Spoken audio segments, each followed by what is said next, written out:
This happened 50 minutes ago. An Iranian missile came down in the middle of Tel Aviv. Not on the outskirts, not near a military base. In the city center, between buildings in one of the most densely populated urban areas in the entire Middle East. Sirens, emergency vehicles, people running. 6 people were treated at the scene. According to NPR, no fatalities have been reported. But here is what nobody is saying out loud yet. The fact that nobody died today does not mean this moment is small. It means Iran just sent a missile into the heart of Israel's most important city, and the world has about 24 hours to decide what happens next. This is not a drill. This is not a near miss from the border. This is Tel Aviv. Let's walk through exactly what we know right now. An Iranian ballistic missile struck the center of Tel Aviv within the last hour.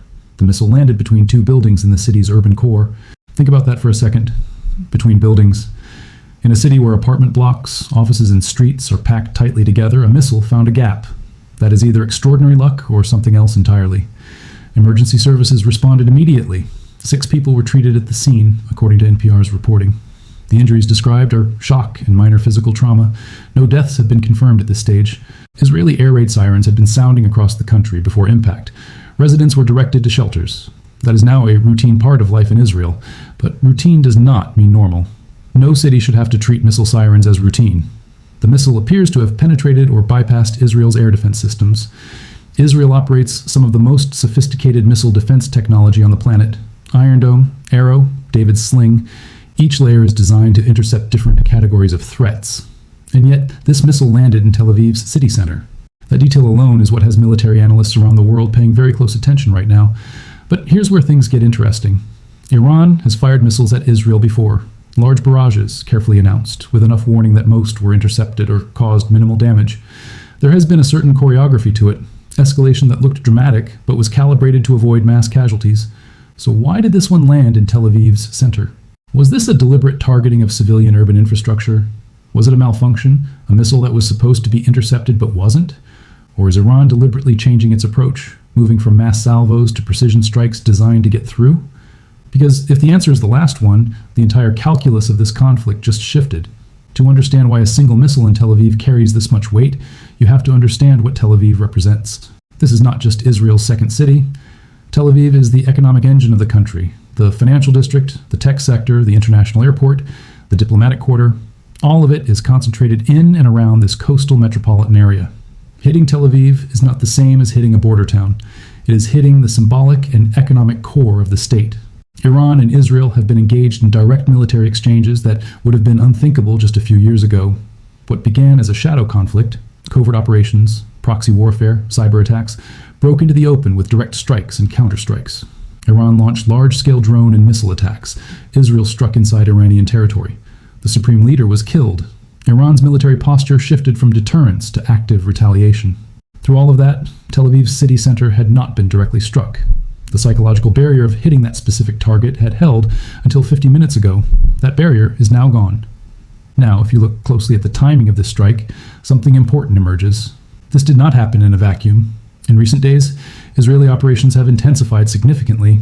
Strikes on Lebanese bridges, continued pressure on Iranian military infrastructure, expanding operations across multiple fronts simultaneously.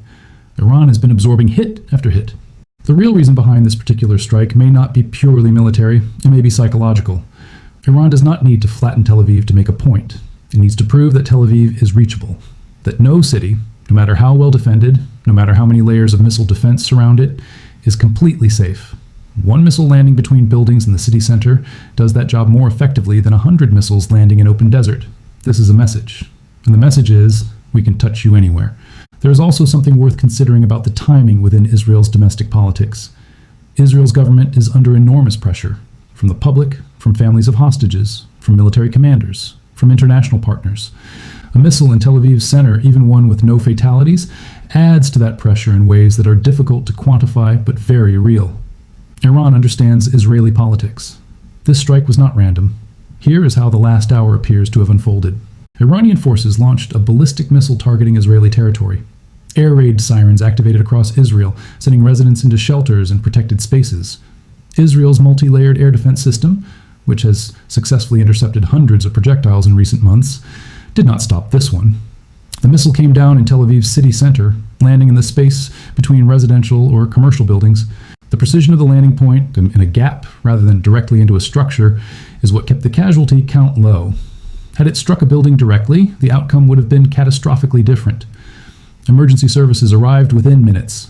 6 individuals were treated at the scene for shock and minor injuries, as confirmed by NPR. The area was secured and assessed for secondary dangers: unexploded material, structural damage to surrounding buildings, gas lines. Israeli officials were immediately in crisis response mode.